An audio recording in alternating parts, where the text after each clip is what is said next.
Hoje eu vou contar para vocês uma história que pode acontecer com o seu cliente. A pessoa comprou um lote em 2008 e não registrou a escritura de compra e venda.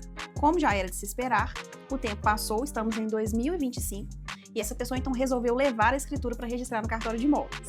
Para surpresa desse cliente, ele descobriu que o vendedor estava com uma dívida, ele descobriu que aquele imóvel estava gravado com indisponibilidade. Nesse caso, veio uma nota de devolução falando sobre a impossibilidade de registro daquela escritura de compra e venda enquanto persistisse a averbação da indisponibilidade. O cliente me procurou, nós analisamos o caso e existiam algumas possíveis resoluções. Uma delas seria o embargo de terceiro.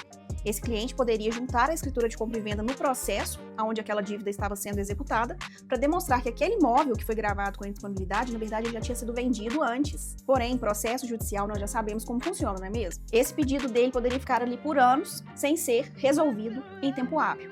E o que agravou a situação desse cliente foi que esse vendedor tinha outras dívidas também na iminência de indisponibilizar imóveis e bens desse vendedor. Então, ainda que a gente liberasse essa ordem de indisponibilidade que já estava na matrícula, a qualquer momento poderia chegar, então, uma nova indisponibilidade. Depois de uma análise bem detalhada do caso, a sugestão que nós demos para o cliente foi, considerando que você já comprou o lote, já construiu no lote, e não há essa possibilidade de perda, do lote, porque isso lhe traria muitos prejuízos, o conselho jurídico ali para o caso foi o seguinte: pagar a dívida desse vendedor, porque no caso não era uma dívida muito alta, era algo que era possível de fazer, e pagando essa dívida, nós correríamos para entrar com isso no processo, então pedir a liberação da indisponibilidade. Então, logo liberada a indisponibilidade, nós registraríamos de imediato a compra e venda, a fim de retirar o imóvel do nome daquele vendedor que é um devedor. Então, foi uma grande correria para conseguir fazer com que esse processo caminhe em tempo de não chegar uma nova ordem de indisponibilidade. Então, se o seu cliente comprou um imóvel e te pergunta,